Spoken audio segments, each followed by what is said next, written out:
Hi, this is Jeff Altman, and welcome to webtalkradio.net. When I think of LinkedIn, I don't just think of a social network for business. I tend to think of the most important vehicle that professionals, non-professional labor has in order to find work. You see, to me, the person who gets ahead isn't always the smartest. They don't always work the hardest, although those are great qualities to have. I tend to think of the person who gets ahead as the one who remains alert to opportunity. Sometimes that's internal to an organization, but more often than not, it's external. And today we're going to be talking with David Perry, who's the head headhunter for Perry Martell International. He's negotiated more than $200 million in salaries and completed more than 1,000 recruiting projects on 3 continents. He has a bachelor's from McGill and is the author or co-author of 5 books, including his most recent, Guerrilla Marketing for Job Hunters 3.0. David, welcome to Job Search Radio. Good morning, Jeff. Thank you very much for having me. Pleased to be here. You're very welcome. I'm thrilled to have you on the show. You know, like I was saying, people need to be alert to opportunities, and that translates for me as not just simply when they might need to find a job, but when, just being open to other opportunities while they might still be happy in an organization. And that requires being found. And LinkedIn is probably the most important place to be found by recruiters, both corporate and third party. Yet people make a lot of mistakes working with LinkedIn. I'm sure you see that all the time. Every day. What sort of things do you see that people do wrong with their LinkedIn profiles and how they use LinkedIn? Oh, that's a great question. Let me preface it by saying, no one should ever go into a job search before they do one thing. And the one thing they need to do is start with absolute clarity. And when it comes to LinkedIn, what I mean by that is there's an awful lot of, actually it's limitless what you can put into LinkedIn. But really, the mere fact that you can change a tire on a car, do you think anybody cares? Well, maybe they do if you're looking for a mechanic's job. So here's the point. You've got all this information about yourself. If you start with clarity about the type of job you want to do or the type of organization you want to work at, then you fill your LinkedIn profile with information that relates to that. So it makes you easy to be found by a recruiter using a keyword search for the types of opportunities that you'd be interested in. And you and I both know all jobs are temporary now. Everyone's going to change every 18 to 24 months. It might be inside a company, but more than likely it's going outside a company. So because all jobs are temporary, you need a billboard on the information highway, and LinkedIn is that. So with that said, when you think about the mistakes that people make, I'm going to translate what you said as being not getting clear about what you might be open to or what you might be looking for in your next organization, and thus not making your profile keyword rich enough around those particular attributes that you want to draw people to. Would that be a correct summary? Absolutely. Absolutely. Wish I had said it that well myself. And you provided a lot of texture. What other mistakes might people make when they construct their profiles? Well, even people that start with clarity and understand what they want to be found for, the first place people normally go wrong, and it's so funny that they do this wrong, is a bad picture. And what I mean by a bad picture is, it's a picture of you in a group of people. Well, no one's going to be able to pick you out because they don't know who you are. Or it's a picture of you standing somewhere so that on the screen you're about a quarter-inch tall. When you do a picture, you want it to be a professional photo. You want to have a nice smile on. You want to be engaging. People like people that smile. People like people that look engaging and interesting, not like a slob on a bad hair day. And the reason this is important is that even though it's technology, the person that's looking at your LinkedIn profile, the most important thing first is they got to like you. And that's a gut-level decision they make, like it or not, based on your appearance. So, get a great photo, have it well-lit, potentially have even a photographer take it, but make sure it's a well-lit photo, you're smiling, you're dressed professionally, or you're dressed in a manner that people can see you in that role. If you're a mechanic, be dressed like a mechanic. If you're a CEO, wear the appropriate attire. That's where most people go wrong right out the gate. You want number two? I just want to add on to that one and simply say that, the tuxedo shot for guys and the ballroom dress for women isn't the direction I would go. No, you know what? And I forget that, and you're absolutely correct. Because that's not natural. That's not you at work. You're so absolutely right. I'm laughing because I've seen a couple of those lately, and it did make me laugh. So what's number two? What's the second mistake that you tend to pick up on? Number two is you're boring. And what I mean by boring is you're dull right out of the gate. For example, you and I do a lot of project manager sales guys. So when I do a keyword search, the first thing, as a recruiter, when I do a keyword search in LinkedIn, I get a whole list of people that match that keyword profile. And what I'll see is name, and next to them will be their tagline, which is the piece of text that's right next to your photo. And people will say line project underneath manager. your name, that good definition of real estate underneath your name that kind of describes who you are, right? Absolutely. So what will a project manager put? He'll put project manager. And that's very good, except so did every other project manager. So how do you differentiate yourself? I'm looking for a project manager in New York, and I do a search. I'm going to get, 4,000 or 5,000 results. And poor recruiter's looking at this. How can he tell you're any better than anybody else? Because it's just a list that says name, project manager, all the way down the list. Well, if you take your tagline, which is that part just after your name, as you said, and you put something compelling like a question, ask me how I saved my employer, $100,000, or ask me how I finished a project in 1/3 of the time. Those kinds of questions are compelling because they actually look at the results that people would be looking for someone to produce if they were a project manager. And if you put that into your title or your tagline, all of a sudden, all the other 400 say project managers, yours says, ask me how I did boom. And you stick out like a sore thumb, or in this case, you stick out like a 4-leaf clover. That kind of reminds me of an interview that I did for a previous show with a gentleman named Hal Klegman, who told me that the biggest mistake that people make with their resumes is that they they kind of sound like job descriptions instead of talking about accomplishments and defining accomplishments by metrics like earned more, earned such and such, saved such and such, increased or decreased, as a way of defining the success that you had in the organization, not just simply talking about role and responsibilities. Correct, Jeff. And everybody every recruiter knows what a project manager does. You don't have to tell us what your responsibilities and duties were, because that's just saying, hey, you're an idiot, you don't know what I do. Tell us what you accomplished. It's like your resume. It's like, and you go for an interview, as a project manager or anything, nobody has ever asked you, so what were your duties and responsibilities as a project manager? It doesn't happen. They're interested in what you did for that employer to push the cause forward. And we both know employers are interested in one or all three of only three things. Can you make me money? Can you save me money? Can you increase my efficiency? That's it. Until they actually get to know you and meet you, they don't care about anything else. So you have to deliver the WIFM. What's in it for me? WIFM. And for employers, it's here's what's in it for you.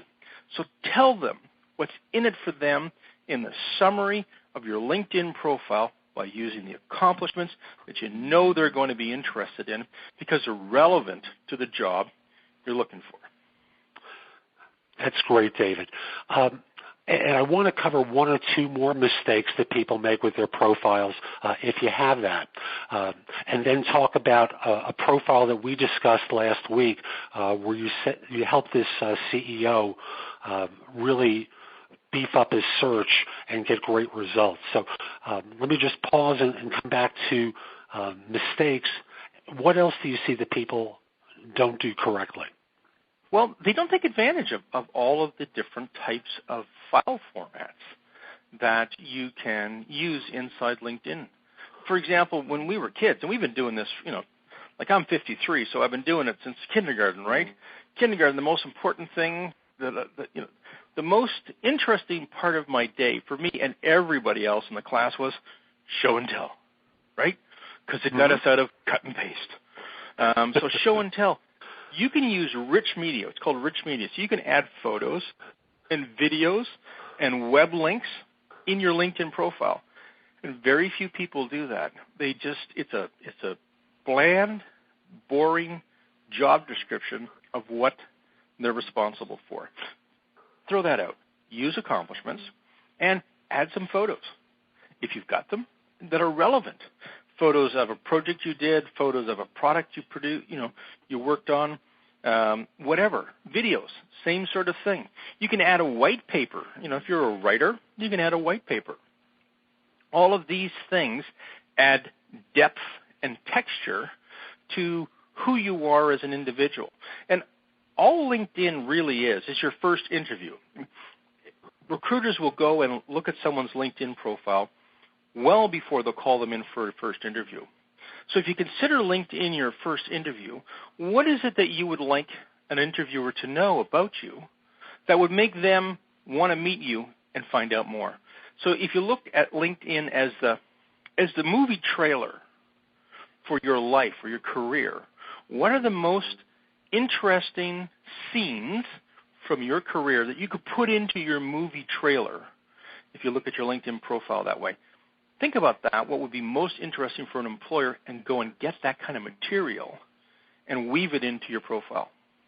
And when I think of that, David, I think of the summary area as a beautiful spot on the LinkedIn profile to really demonstrate that. So I know recently I made some changes to my profile in order to bring in more video there, to be clear about the kind of searches that I've done, where they've been geographically, to give people a way to contact me, and a few more things that really distinguish me from the typical search professional that they might find on LinkedIn. And it's right there. It's the first field, and I know how few people really take advantage of all that space that LinkedIn provides them with in order to really promote themselves effectively for a reader. Correct. I actually noted that down, and of course now I'm going to go and compare my profile to your profile and pick. Well, this is what it's all about, right? And exactly right. And pick up some pointers. And there's a great example.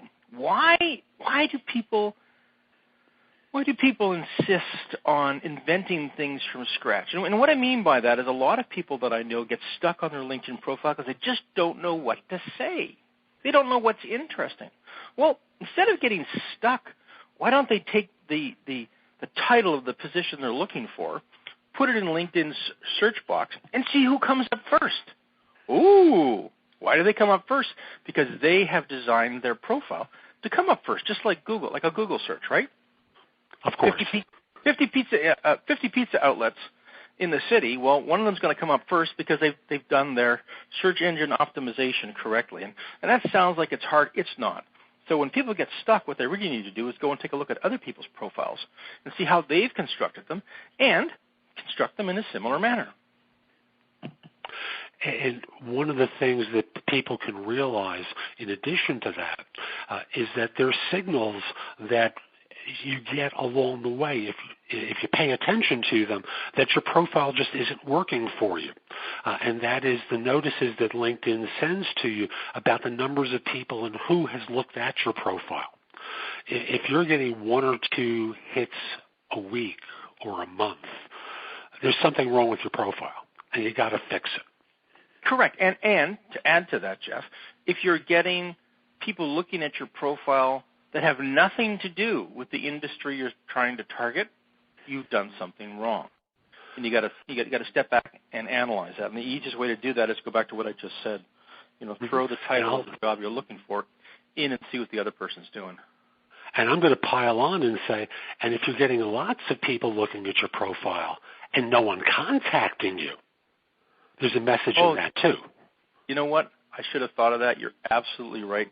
Once again, that's a bigger problem, right? Because you're saying something that's turning people off, or you're not saying something that's making them want to follow through, or you're making their life impossible. And what I mean by impossible, and I know you've seen this, somebody sets up their LinkedIn profile and then they make it impossible for you to contact them. You either have to be a first LinkedIn connection, or you have to go through the whole big rigmarole to contact them this way or this way or this way. If you're looking for a job, you want someone to find you, great, that's the first step. Next, you got to get them to contact you. So I always tell people, if you're looking, put your name, your phone number, and it can be a phone that you just rent for job search if you want to.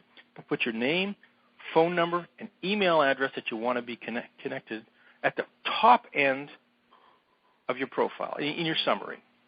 So it makes it easy. I mean, not that recruiters are lazy, but when you do a search for project managers in New York, you're going to get 750,000, and you want to be the one that's going to get called.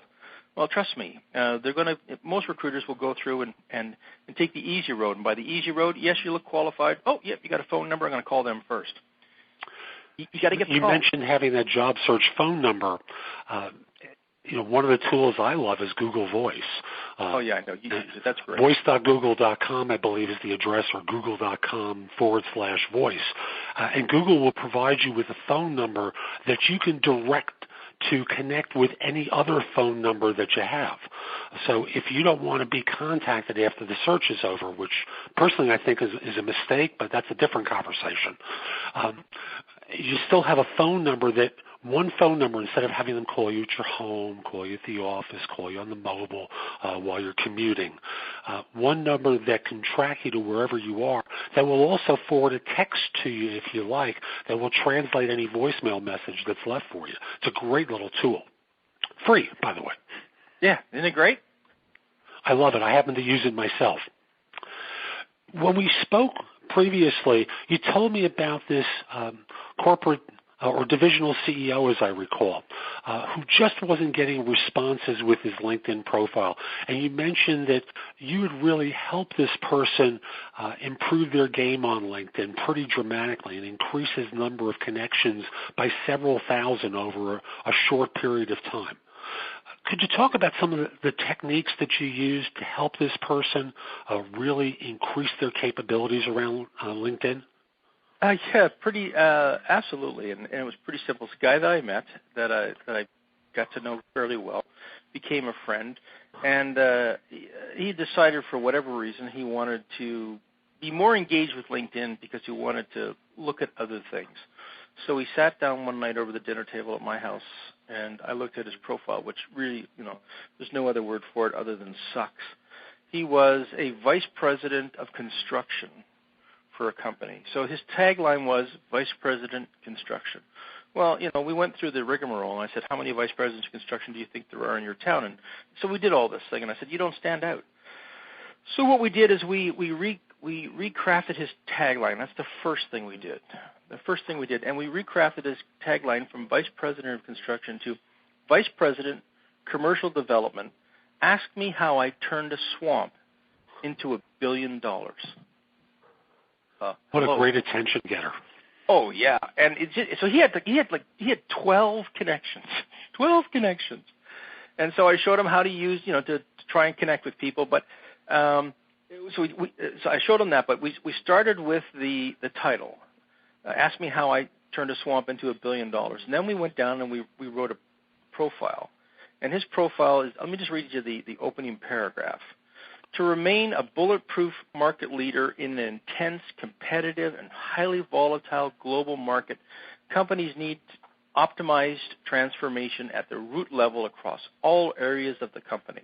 It's a zero game. Be bulletproof or be eliminated. Now, to some people, they'll read that and go, what the hell is he talking about? And you know what? That's good, because they don't need to talk to him. He doesn't need to talk to them. But the people that read that go, wow, and a lot of people did, are senior executives in the real estate and construction industry all over the world. And within a week, he was up to 500 connections. And these are connections where he took a very narrow focus. I have a general focus. He took a narrow focus. He read every single request to connect with him, and he only accepted it if they were senior executives or a headhunter in his particular space. He was at 3,000 by the end of the month. He has a very high quality, very targeted LinkedIn base. And, he took it from there. And he didn't talk about what his accomplishments were. He talked about, what his duties were. He talked about what he had done. And he's done things all over the world. And he ended up with, interest and offers from India, Spain, many of them here in North America, one in Mexico, one in Brazil, all for senior executives in either construction or real estate. And he's accepted a new job a couple weeks ago, and he's accepted the president of the Western Division of a $25 billion real estate conglomerate. Now, here's the most interesting thing. He's currently VP construction of call it $50 million company. $50 million company. But he's built companies from the ground up that went as large as $250 million. And now he's going to be president of this Western Division of a $25 billion real estate company. And that's a wonderful lesson, I think, for our listeners to ensure that I think a lot of them tend to deal with the little picture in their LinkedIn profile, the details of role responsibilities, accomplishments. If they're in IT, it might include the technology that they've used. And that's all fine, well, and good. But your person dealt at a bigger level. I'm sure they included some of that stuff in their profile to ensure that the keywords came up for them when people were searching. And thus, that kind of message that they communicated really stood out by comparison to others. But you also have to include the big picture of what your accomplishments were in order to really stand out from all the others that you're competing with. Correct. Couldn't have said it better myself. And the keyword, he didn't do keyword stuffing, which nobody wants to do.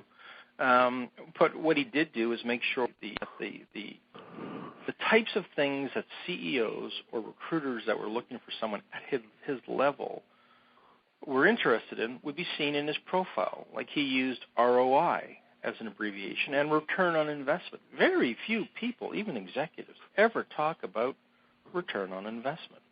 This guy did. He talks about the C-level management suite. Well, a recruiter is going to type in C-level executive. So all of the keywords that a recruiter or an executive search professional or the CEO or the owners of a real estate or construction company would likely use, and we had to give this some real thought. We made a list of all this. We're naturally woven in to the profile. Now, here's what's interesting, for me anyway. A lot of people, will go to the trouble of putting together a list of all of the keywords that they think someone's going to search on, and then they'll just make a bulleted list and put it in their summary. And now, that's clever. They'll get pulled up. But really, it doesn't tell anybody anything about you or your abilities other than the fact that you're, pretty clever or somebody did this keyword stuffing for you. To actually take the keywords that you want to be found for and craft sentences and entire paragraphs around that to give it some depth and texture is difficult. Well worth it, but difficult. And when I was talking to him last week, his base salary, just the base, which is well into six figures, has been tripled. And his upside has gone from, low six figures to low seven figures. So it might have gone from $175,000 to a base of $450 now, and an upside of just slightly over $1 million within the first 18 to 24 months. That's a substantial change. And this doesn't just happen at the executive level. This happens at every single level. I've done this with my daughters who are on LinkedIn, and they set up. They're 21, 20, and 18, and instead of getting your regular, $10 an hour minimum wage job while they're off in university, they're getting $15 and $20 an hour because they were able to articulate their value correctly to an employer who had a solution that these guys could solve. And at the end of the day, you and I both know nobody gets up on Monday morning and says, I'm going to hire someone today because I got extra money. No. They get up on Monday and go, it's Monday and I've still got this problem and this problem and this problem.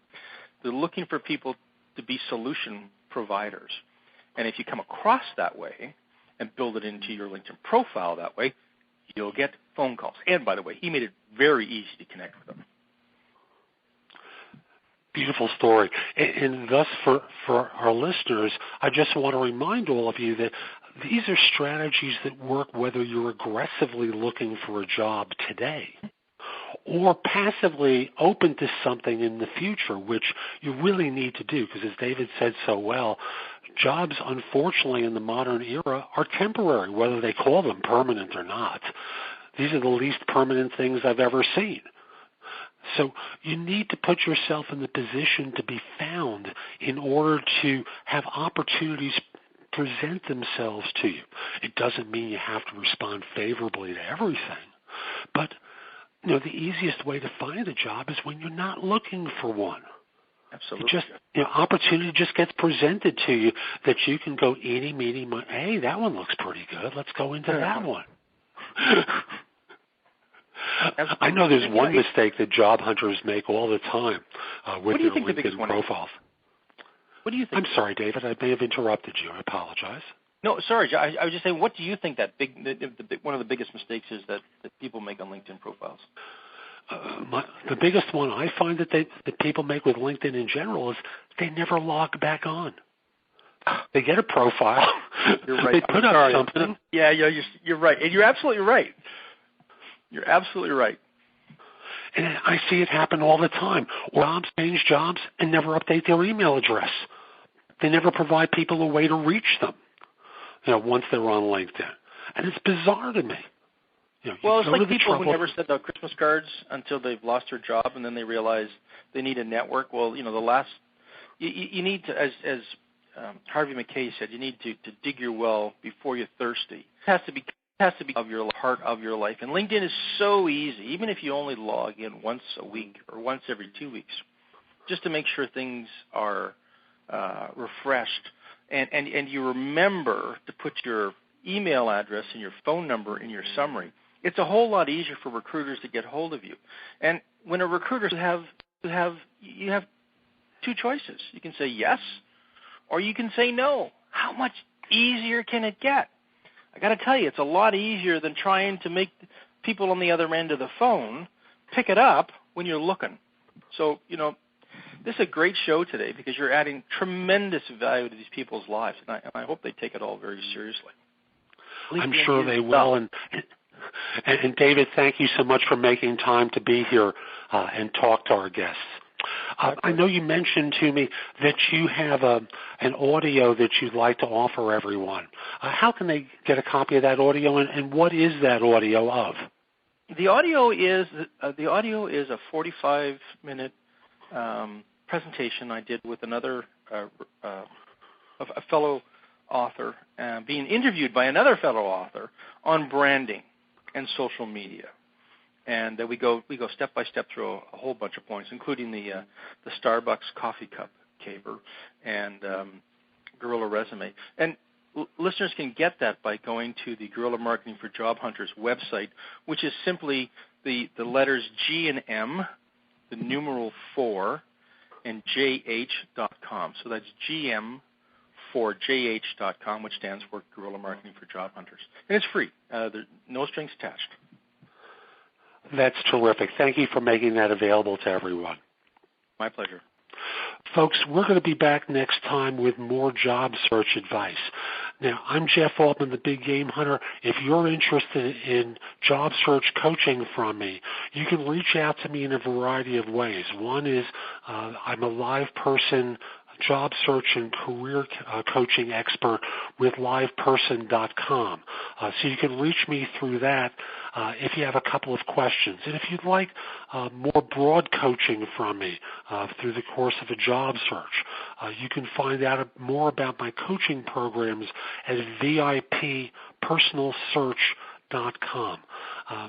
Again, I work one-on-one in a personal way with you in an effort to help you get back to work more quickly, because to me, job hunting doesn't have to be so hard or difficult or painful or take so long. It's just, for most people, you don't realize that the skills needed to find a job are different than the skills needed to do a job.